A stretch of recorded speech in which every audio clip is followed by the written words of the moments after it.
kupas kenyataan yang dikeluarkan oleh Tan Sri Anwar Musa yang mengatakan bahawa ahli UMNO perlu menyertai PAS. Dia nak suruh orang UMNO ni khianat sama macam dia, tuan-tuan. Yang bermasalah, yang ada kes mahkamah, yang ada kata orang tu sebab-sebab untuk didakwa di mahkamah, bukan kes mahkamah, sebab-sebab untuk didakwa di mahkamah. Yang ada masalah dengan kerajaan perpaduan ialah Anwar Musa, bukan ahli UMNO. Ahli UMNO tak ada masalah. Ahli UMNO pun tidak bimbang bahawa dia akan diheret ke muka pengadilan. Tetapi yang bimbang sekarang ni ialah Tan Sri Anwar Musa. Jadi tak payahlah Anwar Musa, saudara, memancing orang UMNO untuk menyertai PAS. Tidak ada faedahnya. Lagipun orang UMNO, khususnya mereka-mereka yang sebelum ini terpengaruh dengan cerita-cerita dongengan Anwar Musa yang mengatakan bahawa kerajaan akan tumbang, hari ini saya rasa semua orang dah buka mata, semua orang tahu bahawa kerajaan ini stabil. Walaupun Syed Saddiq Sigaraga peringkat awalnya keluar kenyataan mengatakan bahawa dia menarik sokongan terhadap kerajaan. Hari itu masa dia tarik sokongan, dia tak buat homework. Dia tak tahu bahawa yang membebaskan tanpa dilepaskan Datuk Seri Zahid Hamidi ialah Peguam Negara yang lama. Dia duk ingat Peguam Negara yang baru. Padahal kenyataan dikeluarkan, keputusan mungkin dibuat awal, tetapi kenyataan dikeluarkan berhubung dengan pengguguran kes Datuk Seri Zahid sementara menanti siasatan lanjut, dibuat oleh Peguam Negara lama yang masih bertugas pada 4 hari bulan September tersebut. Itu pun Syed Saddiq tak buat homework. Dia tak tahu bahawa Tan Sri Idrus masih bertugas sehingga 5 hari bulan September, dan 6 September baru Menteri Peguam Negara yang baru, AG yang baru mengambil alih tugas Tan Sri Idrus. Sekarang dia dah goyang-goyang sikit, tuan-tuan. Dia dah goyang-goyang sikit. Okey. Jadi hari ini saya nak beritahu kepada rakyat Malaysia, khususnya orang UMNO, tak ada sebab untuk anda meninggalkan UMNO dan berhijrah kepada PAS.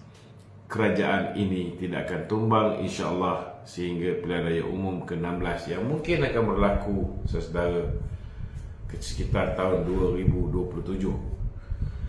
So banyak masa lagi saudara untuk kita memperkukuhkan kedudukan kita. Tambahan pula hari ini Sanusi pun sendiri mengatakan bahawa mereka sukar untuk tembus di Pelangai. Maknanya kalau Sanusi yang nak kata panglima perang kejadahnya, panglima pun tak larat. Bagi aku Sanusi ni hanya badut sirkus. Badut sirkus Perikatan Nasional yang kerja dia merapu je, tuan-tuan. Tak ada satu pun benda yang dia cakap ni boleh masuk kepala. Merapu, membohong. Baru-baru ni dia membohong tentang isu Datuk Seri Anwar. Kononnya Datuk Seri Anwar berbohong ketika berkutubah. Dia kena tahu rukun-rukun yang membolehkan kutubah tu diterima ataupun tidak. Tak ada kena-mengena dengan apa benda dia cakap. Merapu je.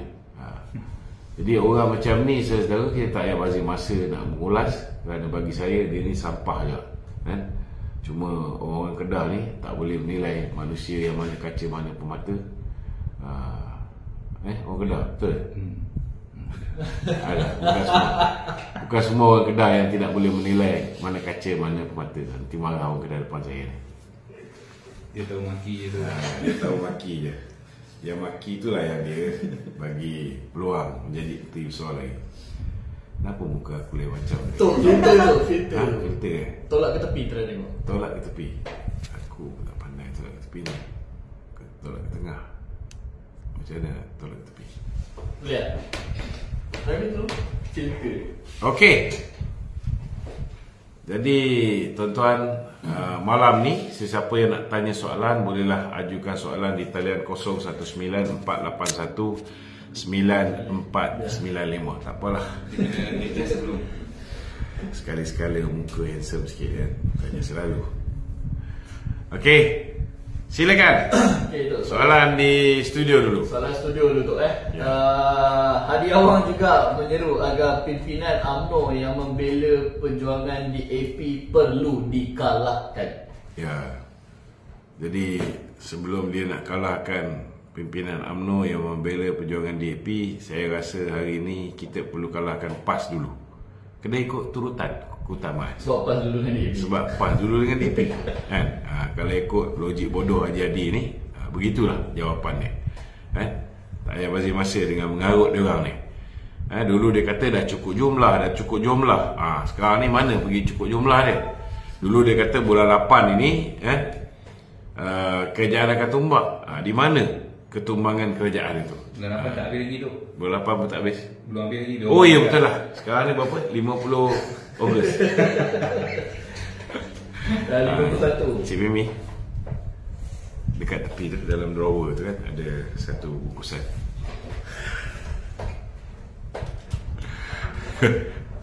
Okey. Ya.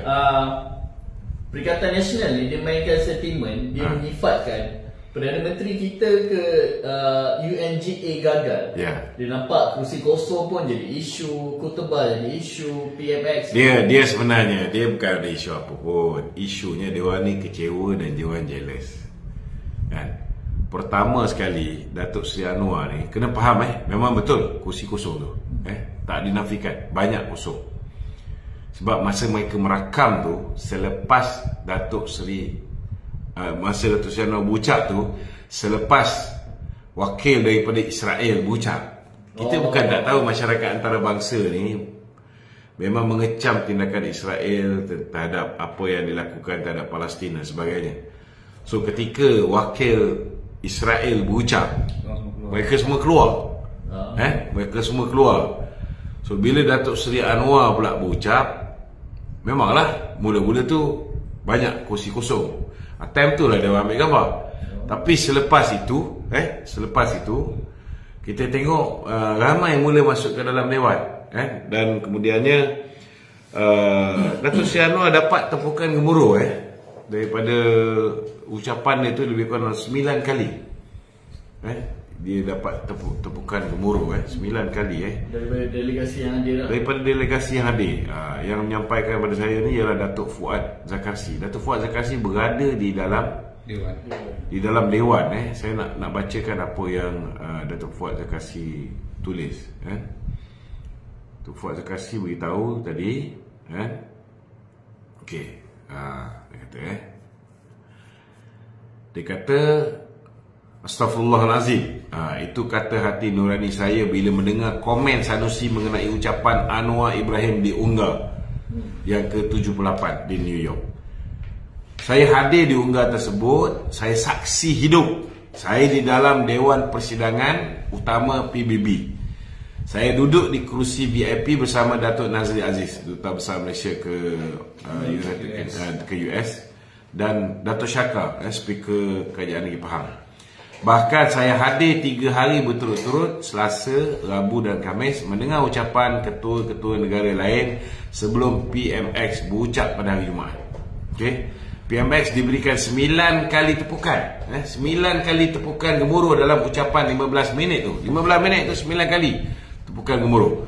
Bukan 5 je tepukan gemuruh dia dapat.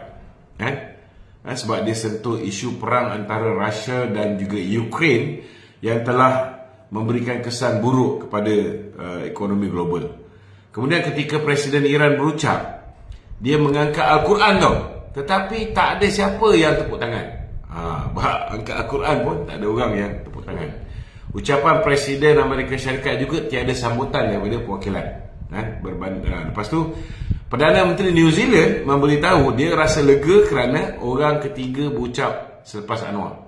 Lepas Anwar berucap, dia 3 orang. Dia nombor 3. Dia rasa tenggelam jika dia berucap lepas Anwarnya, dia berucap. Tenggelamlah dia kata. Dalam masa 15 minit tu, PMX sentuh isu perang Rusia-Ukraine, isu Palestin, isu Myanmar, isu Islamfobia, isu low carbon dan renewable energy roadmap oleh Malaysia dan juga racism bentuk baru. Ternyata Sanusi kaki fitnah, apatah lagi guna gambar-gambar tanpa usul presiden. Kau tak pergi sana, kau main guna gambar je kan. Saya rakam banyak foto yang saya lampirkan. Sanusi menteri besar. Oleh kerana saya saksi hidup, maka dia wajar digelar pemimpin pembohong nombor 1 Malaysia.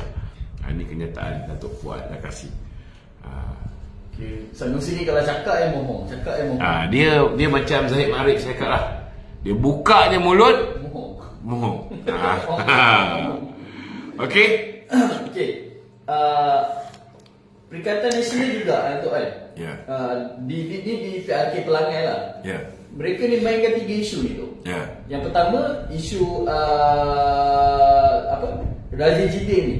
Pegawai dia yang ditahan di SPRM kan. Dia main isu Perdana Menteri ni pendakwaan politik. Lakukan pendakwaan politik terhadap Razif Jidin. Ya. Yang kedua, dia main isu kes DIA Zaid Hamidi lagi. Ini antara isu di Pelangai yang diorang mainkan tu. Komen sikit. Bagi saya simple saja kan. Kalau nak cerita tentang pendakwaan politik, juara pendakwaan politik Mahathir dan Muhyiddin. Hari ni diorang ni duduk bersama, betul tak betul? Hari ni diorang duduk sekapal bersama dengan PAS, bersama dengan Gelakat kan? Masih angkat lagi. So bagi saya lah, kalau nak cerita tentang orang lakukan pendakwaan terpilih, pergi bilik air, toilet, public toilet, pergi tengok muka sendiri. Sama ada ketika dia berada di dalam kerajaan, dia melakukan keadilan ataupun tidak. Dan jangan lupa, Datuk Zahid ni dilepaskan oleh peguam negara yang dia punya pengurusi Perikatan Nasional sendiri nanti. Bos kepada Razif Jidin yang nanti. Yang orang yang mengangkat Razif Jidin sebagai Menteri Kanan, walaupun dia kalah di Keterik, dia diangkat bukan setakat jadi menteri tau, jadi Menteri Kanan. Begitu Muhyiddin menjaga Razif Jidin ni. So bagi saya simple saja kan. Sebelum mengata orang, cermin diri dia sendiri.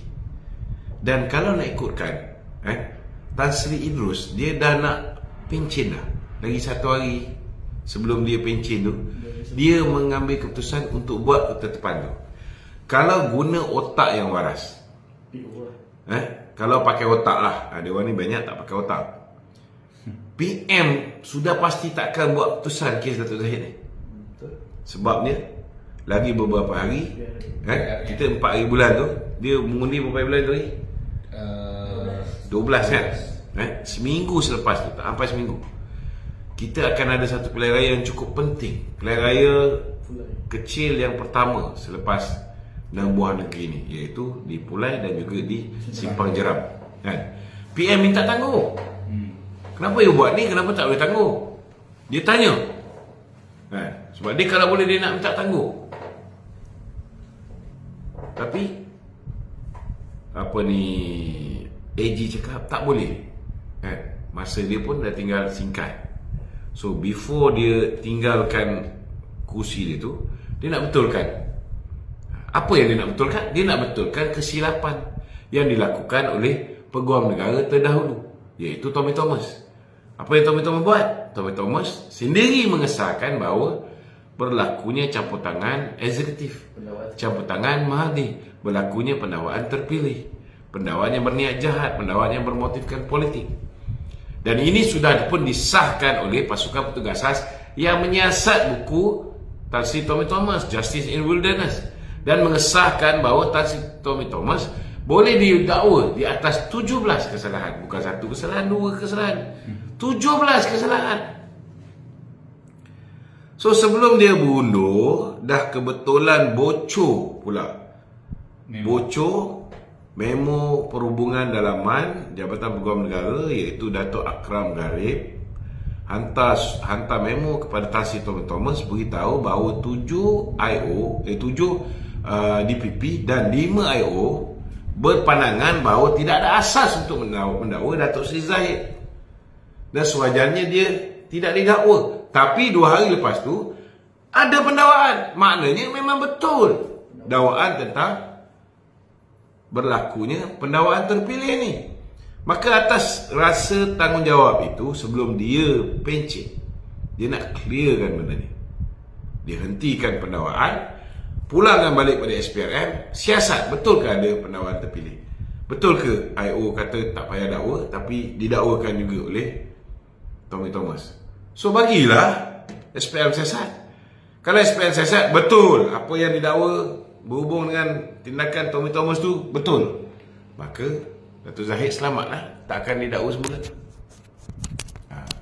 Tetapi kalau didapati lepas siasatan tu bukti overwhelming, ada bukti-bukti baru yang boleh menunjukkan Datuk Seri Zahid bersalah, maka boleh didakwa semula. Bila-bila masa kan? Bila-bila masa. Ini kena faham, sebab dia tidak dilepaskan dan dibebaskan. Dia hanya dilepaskan tanpa dibebaskan. Jadi apa nak kecoh? Okey. Selain isu Zahid dan juga Razif Jidin ni tu kan, PRK Pelangan ni, Perikatan Nasional, dia mainkan sentimen isu-isu rakyat macam isu beras itu. Dia menyifatkan macam contoh kerajaan perpaduan ni bersekongkol dengan tokoh-tokoh Cina ni untuk sembunyikan beras. Okey. Saya nak jawab ni cukup lah bagi faham betul-betul. Okay. Pertama, kita kena terima hakikat bahawa memang ada kekurangan beras tempatan di pasaran. Memang ada. Jangan nafikan benda ni. Ini betul. Memang ada. Tetapi ramai orang tak tahu apa punca dia. Punca ni yang kita kena jelaskan kepada rakyat. Puncanya ialah bekalan beras global memang berkurangan. Okey? India contohnya, dia dah tak lagi ekspor beras hancur 5% ni. India dah stop. Dia hanya import beras-beras mahal. Sebab dia nak pakai beras yang 5% hancur ni untuk kegunaan rakyat dia. Indonesia pun sama. Indonesia hari ni dah import daripada luar untuk beras 5% hancur ni. Yang hari ni dekat Malaysia dipanggil beras tempatan, 5% hancur.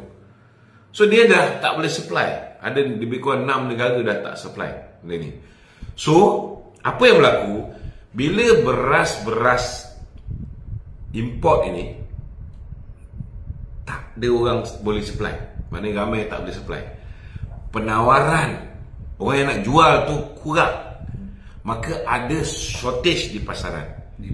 Demand tinggi tapi penawaran kurang. Maka ini menyebabkan harga beras import naik. Bila harga beras import naik, apa yang berlaku? Orang yang selama hari ni makan beras import, beras yang harga RM36, RM39, dia orang dah mula makan beras tempatan. Okay?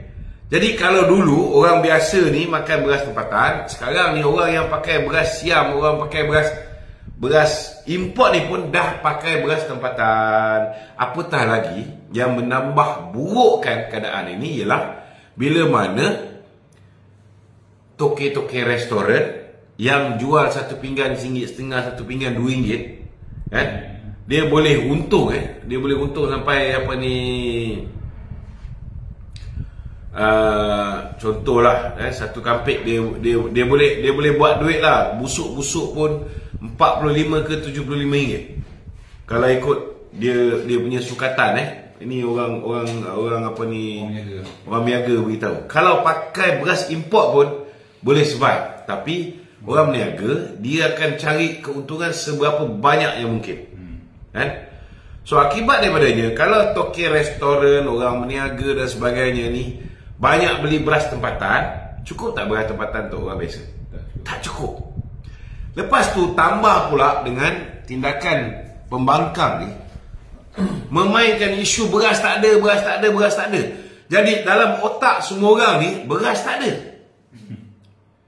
Bila dalam otak semua orang ni beras tak ada, apa dia akan buat?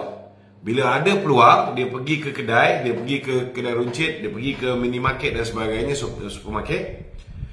Satu orang boleh beli 2 bungkus 10 kg, 10 kg. Maka dia suruh bini dia beli 2 bungkus, dia ambil 2 bungkus, anak dia 2 bungkus. Panic buying. So dia orang ni ada yang beli 10 bungkus, ada yang beli 6 bungkus. Akhirnya bungkus lah. Orang yang nak beli sebungkus pun tak boleh nak beli sebab dah tak ada. So ini yang kita nak beritahu pada rakyat.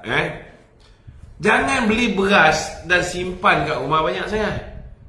Beras ni boleh tahan berapa lama? 2-3 bulan je. Lepas 2-3 bulan, dia punya kutu beras tu dah banyak. Dia dah mula hancur dan sebagainya. Itu sebab kena tahu kena tahu benda ni. Saya pun sebenarnya tak tahu, tapi tadi baru jumpa dengan orang Bernas apa semua. Dia explain. Sebenarnya beras ni tak boleh simpan lama. 2-3 bulan. 2-3 bulan dia dah start naik kutu. Pun dah lama sangat. Tu yang dia kena rendam dulu, bersihkan, lepas tu kutu tu keluar semua. Cuci, lepas tu basuh lagi. So buat apalah nak buat macam tu. Akibat daripada kita semua ni panic buying, beli banyak beras. Last kali kau nak ikutkan, Datuk Seri Mat Sabu ni bukan setakat 20% tau. Dia dah apa ni, dah tambah, dah 38%. Kerajaan punya intervention ni dah 38%. Yang dijanjikan sebelum ni 20%. 20% je. Nak cuba cover dalam tempoh sebulan. Sebenarnya dah 38%. Bawa tambah 38%. So kalau semua orang masih lagi buat panic buying ni, tambah 100% pun tak cukup. Yelah, kalau satu orang patut beli 2 kampit tapi beli 6 kampit, patut beli 2 kampit, patut beli, dia orang beli 10 kampit, 100% pun tak cukup lah. Kalau biasa beli 2 kampit, sepatutnya kalau 100% peningkatan kita tambah double pun pengeluaran, orang beli 4 kampit pun dah habis. Betul tak? Yang ini kena faham. So kita minta lah apa peranan yang boleh dimainkan. Itu dua sebab kenapa kekurangan. Tetapi tak dinafikan, walaupun Faizah Corporation dia memberitahu, dan saya pun tengok ada berlakunya bila beras apa ni import ni menjadi semakin mahal. Orang pergi potong beras tempatan ni, tukar packaging pergi beras import. Tapi yang mula-mula viral tu itu di Jasmine Corporation. Jasmine Corporation tu saya tengok yang di Torre tu, dia beras biru. Dia kalau label biru tu memang itu beras import. Dia potong label, dia potong bag tu, dia repackaging sebab dah berabuk satu. Yang kedua, dia punya bag tu bocor. Isu kualiti lah. Dia nak pastikan dia punya barang ada kualiti lah. So yang itu tak betul.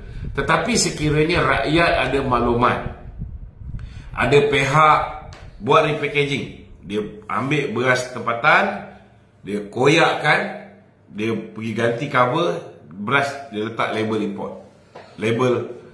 Label tempatan warna purple, kalau label import warna biru.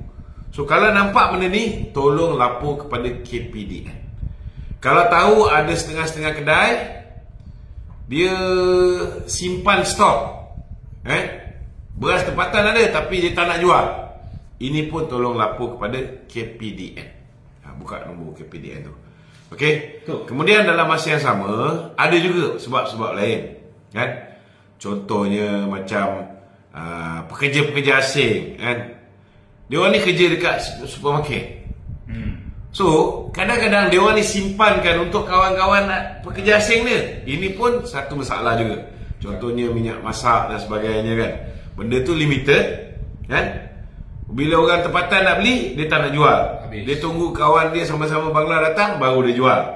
Kalau ada benda ni pun boleh lapor kepada KPDN. Kemudian ada isu-isu lain juga, antaranya orang yang simpan beras ni.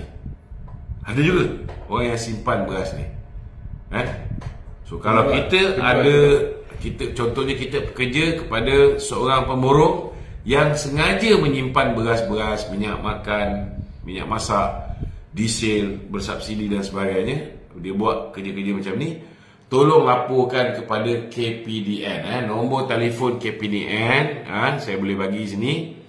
Boleh WhatsApp terus kepada KPDN HEP di talian 019 279 4317 019 279 4317. Tok, ada juga orang tanya tu.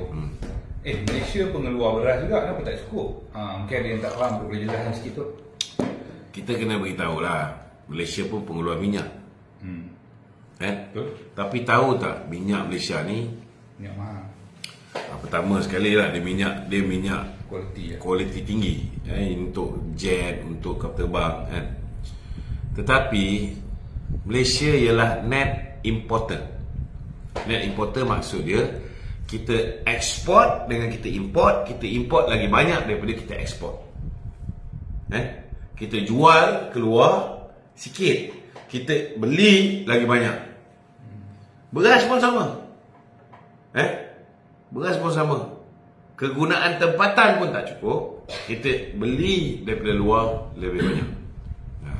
Sekarang YB Datuk Seri Mat Sabu sedang berusaha untuk pastikan bukan setakat beras tempatan ini kita boleh pastikan bekalan dia mencukupi, malah sedang dirundingkan untuk pastikan bahawa beras-beras import ini pun kita nak tambah di pasaran, harga dia tu dalam konteks jualan rahmah.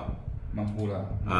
Maknanya kalau naik harga pun tak lebih daripada RM36. Contohnya kalau macam beras super tempatan 15, beras super tempatan RM26, RM2.06 1 kilo, RM26 10 kilo. Dia berapa? RM32 kalau tak silap saya. RM3.20 sekilo. RM3.20 sekilo untuk beras import. Sekarang beras import melampau. Ada yang sampai 39, ada yang sampai 40 lebih. Tapi itu kualiti yang baik lah. So disebabkan bekalan tempatan ni pun tak cukup, kita sedang usaha untuk pastikan yang import ni pun kita import dengan harga yang murah supaya boleh dijual dengan harga yang murah juga. Adakah kerajaan akan bagi subsidi yang dekat dengan harga beras tempatan? Adakah dia akan bagi harga subsidi juga tu? Sebab kerajaan akan tanggung subsidi. Kalau untuk import tak ada lah. Tapi kalau kita boleh dapat harga murah, maka kita boleh jual dengan harga murah. Kena ingat juga margin untuk orang yang memborong, margin untuk pengeruncit, semua mesti nak ada. Siapa yang nak keluarkan modal lepas tu jual dengan cost price. Sebab saya nampak Mak Sabu pun ada bagi kenyataan dia akan pergi ke India. Dia akan pergi ke India untuk dapatkan beras-beras yang berunding lah. Maknanya kerajaan ni betul-betul komited dengan saya kan. Jadi dia macam gini lah.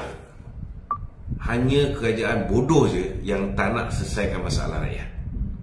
Sebab ini semua boleh menyumbang kepada kejatuhan kerajaan. Kalau tak selesai masalah ni, efek tak pelanggan? Efek. Kalau tak selesai masalah ni, efek tak itu hari pilihan raya di Johor? Efek. Betul tak? Itu sebab isu barang-barang, isu rakyat, keperluan makanan ni sangat penting dan sangat dekat dengan kerajaan.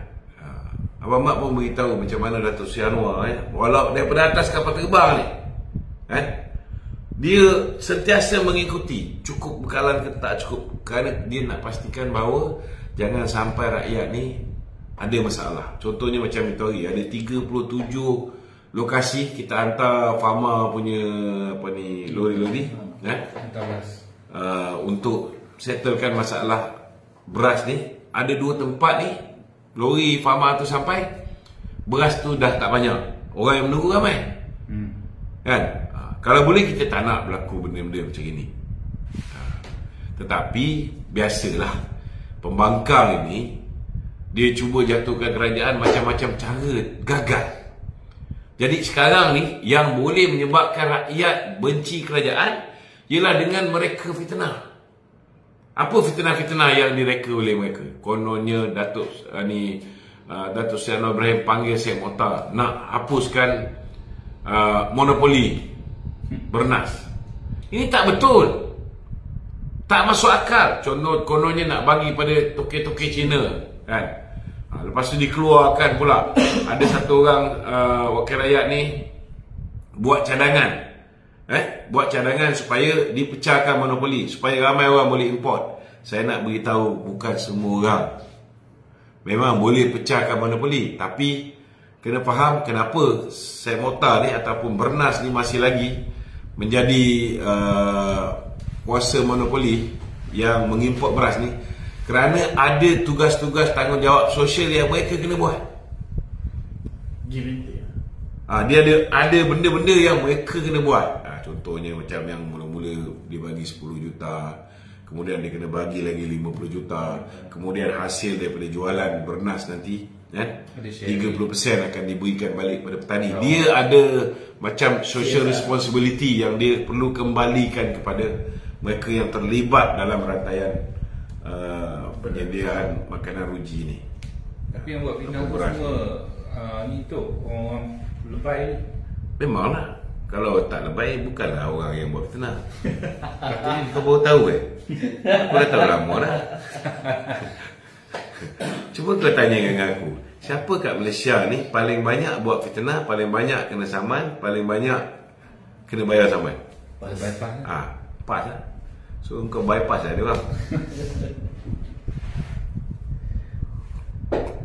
Okey Tok. Saya lihat ini saya punya perspektif. Saya lihat dalam Perikatan Nasional ni yang memainkan peranan melagakan UMNO dan DAP ni banyak daripada PAS. Kita tak nampak tu bersatu ni. Bersatu ni umpama tak wujud ni Tok. Mungkin Tok boleh komen sikit. Bersatu tak wujud. Bersatu sebenarnya wujud, cuma hidup segan mati tak mau. Bersatu tu wujud, cuma hidup segan mati tak mau. Sekarang ni bersatu pun dia dah jadi kluster mahkamah, kan? Contohnya macam Muhyiddin, dia jadi kluster mahkamah. Kalau dulu mereka kata orang macam Datuk Zahid, Datuk Najib patut berehat, kan? Hari ni bersatu pun dalam arti kata lain, mereka ni cuba direhatkan juga oleh PAS. Itu sebab mereka cuba engage Tun Mahathir, kan?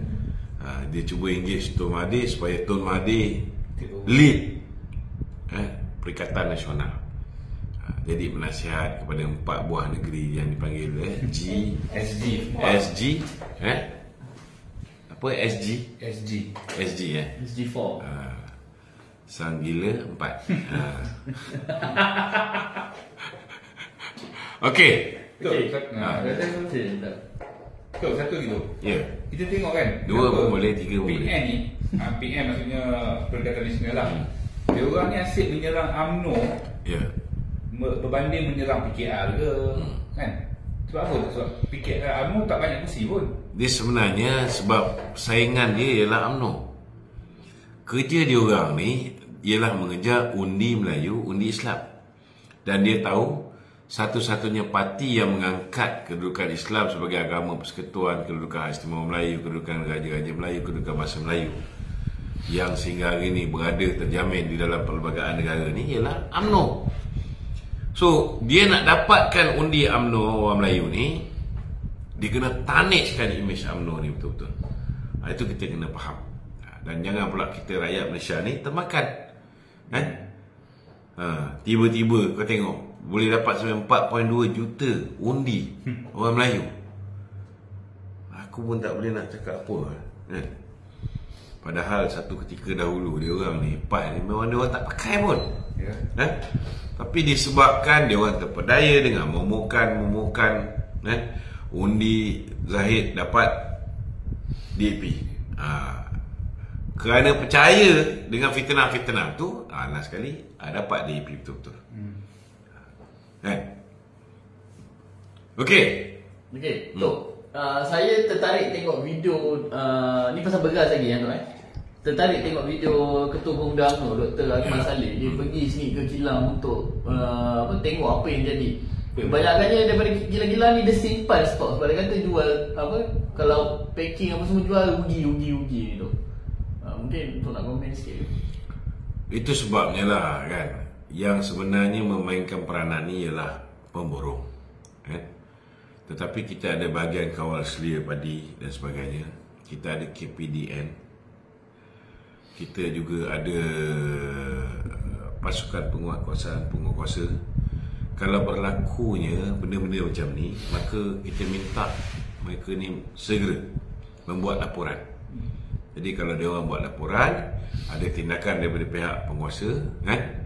Kalau perlu kita tarik lesen-lesen orang yang mengimport ni, kita tarik lah. Sebab amalan mencatu tak boleh. Barang kawalan tu kan? Barang kawalan ni dia orang tak boleh simpan. Ianya satu kesalahan di bawah Akta Kawalan Harga dan Anti Pencatutan. Itu mencatut lah tu kira dia. Kemudian harga pun dia orang kena ikut. Dia tak boleh main-main suka-suka naikkan harga. Apatah lagi kalau beras tempatan, mereka repackaging, dia tukar jadi beras import. Sedangkan benda tu beras tempatan. Itu pun mereka boleh didakwa di mahkamah. Okey? Okey tu. Berita baru ni dia keluar. Petisyen Parlimen Masjid Tanah, Mahkamah putuskan 27 Oktober. Ya. Maknanya 27 Oktober ni akan ada keputusan. Itu yang saya sebut sebelum ni. Doakanlah semoga kita dapat balik 2/3. Bila saya ingat sikit ni, kita dah tinggal 147. Kita dah tak ada 2/3. Tapi saya yakin di bawah kepimpinan Datuk Seri Rauf, insya-Allah kalau berlakulah pilihan raya kecil di Masjid Tanah ni, insya-Allah kita akan dapat balik. Kita akan dapat balik Masjid Tanah. Ada orang TikTok nak Ada. Raja Emas. Betul ke? Raja Emas 61 Adnan. Silakan. Assalamualaikum. Salam. Ya bang. Saya ni memang nak tanya sikit Datuk lah. Okey. Pasal Sanusi yang buat kempen di Pelangai baru ni. Okey. Apa dia cakap pada dia? Dia mengatakan bila belah kita ni belah kita ni macam YB apa ni daripada Ipoh tu, daripada mana yang YB Howard. Ya. Dia kata pihak-pihak belah sana mengatakan kita ni salah mentafsirkan Al-Quran tu lah. Tapi bila belah pihak dia orang kata macam mana tu. Dia macam ni lah. Dia macam ni. Setiap ahli politik ni, bila dia nak apa kata orang tu, dia nak menampakkan bahawa beliau ini membaca bukan hanya kitab suci parti dia, kitab suci agama dia, tapi dia juga membaca kitab suci agama orang lain. Dan ada setengah orang dia mengambil pendekatan untuk quote kitab suci agama orang lain. Contohnya bila Howard quote apa yang termaktub di dalam Al-Quran dan dia baca terjemahan, kan? Bukan main lagi orang puak-puak PAS ni tersinggung dan sebagainya. Tetapi dia orang lupa bahawa Balasami. Lepas tu yang Cina tu apa nama? Lupa siapa nama dia. Lepas tu dulu pun Gopala Krishnan ni ketika bersama dengan PAS atas pentas PAS, dia bukan setakat dia baca terjemahan. Howard ni hanya baca terjemahan, tetapi Gopala Krishnan ni dia baca wa makaru wa makarallah wallahu khairul makirin depan orang PAS. Dia baca ayat Quran tau. Orang PAS bukan main lagi, takbir. Boleh pula. Lepas tu kawan baik dia, tokoh Sem Negara, Azmin Ali pun, jangan lupa Azmin Ali juga ada quote ayat-ayat daripada Bible. Betul. So bila time orang-orang dia orang ni Semuanya betul. aku cakap ke dia nak cakap ni. Okey, bila time orang dia cakap semuanya betul. Bila time orang kita cakap semua jadi tak betul. Itulah dia pas. Itulah dia pas. Tapi pada pandangan saya lah, Ya. macam Howard tu dia cuma dia baca tu semuanya betul, terjemah tu betul, sama tafsir kan. Dia bukan tafsir pun. Dia cuma terjemah, dia baca-baca semua betul tu. Pada pandangan Tetapi biasalah bila orang tahu dia ni serba kekurangan, kan? Jadi dia tak boleh menang dengan kekuatan diri dia sendiri, maka dia cuba nak menang dengan memfitnah orang lain. Ya. Kan? Buat ni mudah koyak lah tu. Itulah hakikat dia, kan? Dia cuba Ya, betul. memfitnah orang lain. Betul. Okey, ada soalan lain? Tak ada lah, tu saya tanya itu je. Okey, Datuk. Assalamualaikum. Okey, waalaikumsalam. Bila? Dah turun belakang ke? Kita tengah tunggu ni. Dia susun balik. Itu hari dah buat tapi apa ni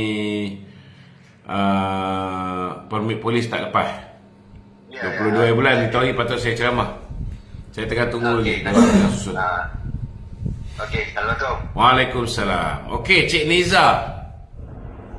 Assalamualaikum, Datuk. Waalaikumsalam. Sahabat lama saya. Ya. Bapak. Baik-baik, alhamdulillah. Cakap. Soalan. Kenal saya tak? Kalau hang tutup muka memang tak kenal hang Niza. Kita sama-sama kat Kementing dulu. Oh ya ke? Hang kesalahan apa? Jual IC ke?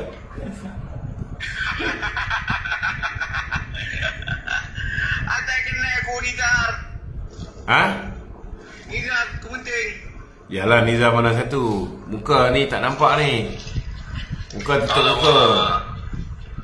Tunjuklah muka. Tak tunjuk muka macam mana nak kenal. Okey, tak apa. Belakang cerita. Kenal tak kenal ni. Okey, soalan dia apa? Ya? Soalan dia? Soalan tak ada apa, nak tanya abang je. Tanya khabar. Hang muka ni buka lah. Nampak muka pakai mask. Orang yang tutup muka pakai mask ni aku risau lah. Apa nak disembunyikan ni? Kita ada Kementing. Saya ada Kementing dulu. Blok apa? Blok apa? Kementing ni blok apa? Weh, aku petugas lah. Aku bukan orang blok. Okey. Warden penjara lah. Warden. Warden lah, warden. Sekarang saya di Ya. Sekarang saya di Al-Ustaz. Al-Ustaz lah. Sekarang pengawal keselamatan ni. Hei, masih kerja sama lah.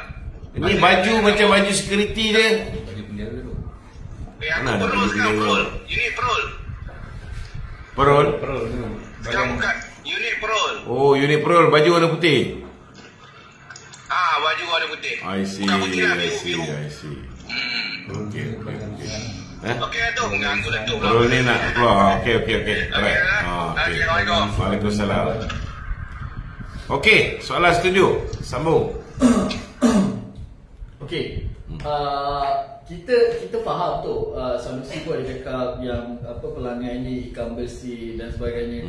Dan kita pun faham kalau ada naratif-naratif jahat ni, orang-orang di Felda ni agak takut untuk mengundi Barisan Nasional kan tu kan. Mungkin tu ada pesanan sikit untuk mengundi. Saya nak beritahu dengan orang Felda, dia jangan lupa kan, akibat daripada kesilapan mereka tahun 2018 banyak benda yang mereka rugi. Contohnya dulu kalau mereka tak terlibat dengan menjatuhkan Datuk Seri Najib, setidak-tidaknya setiap kali datang hari raya, Datuk Seri Najib ni tak pernah lupa orang Felda. Masalah-masalah hutang-hutang lama orang Felda ni jaranglah Datuk Seri Najib bila buat pengumuman masa hari Felda ni tak sentuh bab perkara ni. Tapi tengok bila jatuh ke tangan Mahathir, hancur lebur. Bila jatuh kepada tangan boneka Mahathir, Muhyiddin Yassin, betul memang hutang Felda, 80% hutang lapuk dia telah diselesaikan oleh Muhyiddin. Tetapi Muhyiddin setakat mengumumkan. Muhyiddin tidak menyelesaikan masalah. Hutang Felda yang lupuskan 8.3 bilion. 8.3 bilion. Lepas tu siapa yang bayar? Felda cuma bila Perdana Menteri Muhyiddin umum lupus, Felda lupus. Memang tidak ada dalam apa yang dipanggil penyata. Felda lepas tu tengok memang dah hutang tu lupus. Tetapi yang kena ambil alih hutang itu ialah Felda. Dan kalau Felda hutang tu dia lupuskan, mana dia nak cari duit untuk buat penanaman padi, penanaman semula kelapa sawit, untuk bayar kepada peneroka-peneroka. Mana dia nak cari?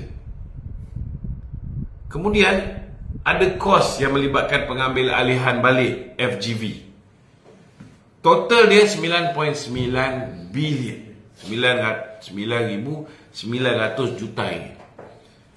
2 tahun selepas Muhyiddin umum, barulah PMX bila dia jadi Perdana Menteri bulan Julai yang lepas, dia yang telah melupuskan hutang Felda ni sebenarnya dengan menandatangani FSRA, satu perjanjian untuk kerajaan mengambil alih tanggungjawab. Sebab Felda nak bila dia hapuskan hutang-hutang ni, dia tak ada duit, maka dia perlu terbitkan sukuk, termasuklah duit untuk ambil alih Felda Global Ventures. So total dia 9.9 bilion. Kerajaan Datuk Seri Anwar beri jaminan kita ambil alih sukuk tu dan membuat pembayaran pertama Julai yang lepas 990 juta ringgit. 10 kali bayar dalam tempoh 10 tahun. Setahun 990 juta. Ni Datuk Seri Anwar yang bagi ni, bukan Muhyiddin. Dan kita kena ingat juga dalam tempoh yang begitu singkat, 8 bulan, 7 bulan pertama Datuk Seri Anwar duduk dalam kerajaan, apa dia buat? Dia luluskan peruntukan untuk buat pusat hemodialisis orang yang sakit buah pinggang di semua Felda. Lepas ni semua Felda ada pusat hemodialisis dia. Kemudian Felda-Felda yang gelap gelita tak ada lampu jalan ni diperuntukkan 500 juta setahun untuk selesaikan masalah lampu jalan. Hampir 3,000 lampu jalan. Satu batang berapa tu?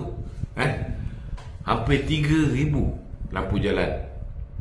Kemudian banyaklah benda-benda lain yang sedang diusahakan untuk peneroka-peneroka Felda. Datuk Zahid pun dia usahakan untuk pastikan jalan-jalan di Felda ni dapat tambah baik menggunakan belanjawan atau bajet daripada Kementerian Desa dan Wilayah.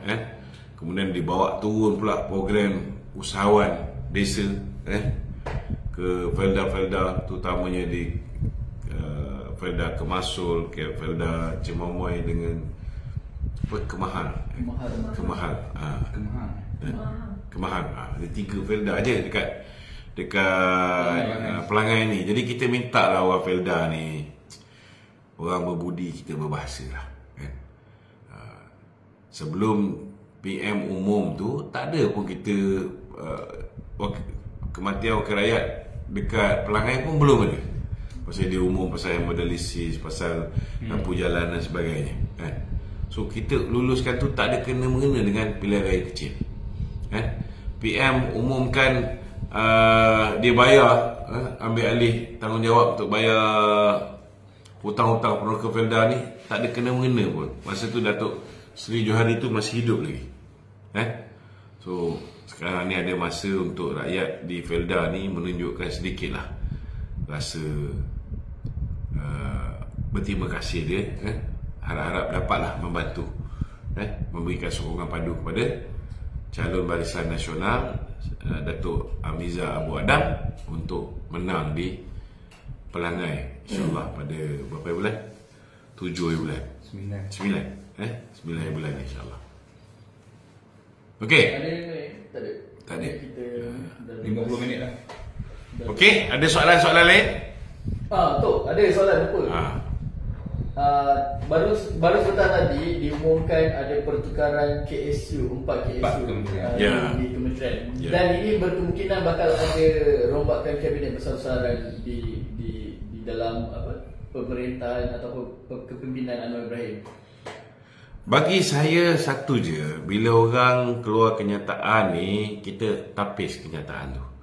Sebelum ni ada juga yang mengeluarkan poster, Jadi selagi poster tu bukan datang daripada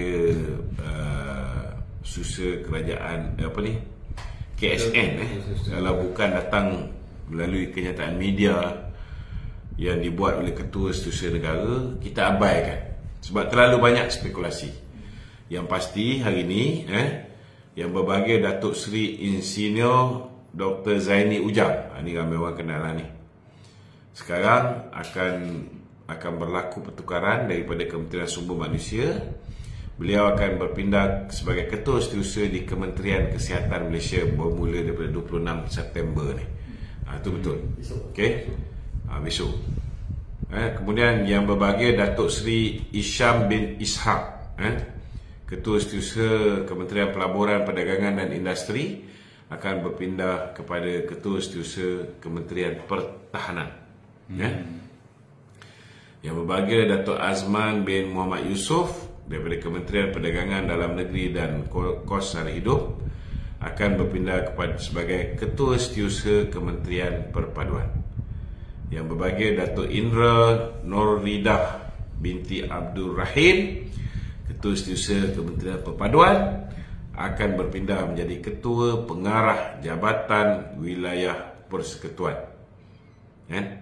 Sebab masih belum ada Kementerian Wilayah, sekarang ni dia jadi Ketua Pengarah Jabatan Wilayah Persekutuan. Kalau selepas ini, kalau Kementerian Wilayah diwujudkan semula, maka nama jawatan dia ni daripada Ketua Pengarah Jabatan bertukar menjadi Ketua Setiausaha Kementerian Wilayah. Ini kena faham. Kemudian yang berusaha Encik Hairil Yahri bin Yaakob, sekarang dia Timbalan Setiausaha Kementerian Pelaburan, Perdagangan dan Industri. Naik pangkat. Selepas ni dia naik pangkat menjadi Ketua Setiausaha Kementerian Pelaburan, Perdagangan dan Industri.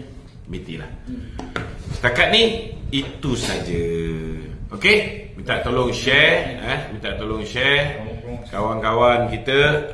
Jangan lupa Saudara Hafiz, dia mengarahkan satu filem yang dipanggil Mat Kola.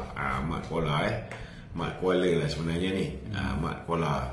So tolonglah beri sokongan kepada kawan kita yang direct filem Mat Kola ni. Kita pergilah menonton beramai-ramai. Saya dah tonton. Assalamualaikum warahmatullahi wabarakatuh.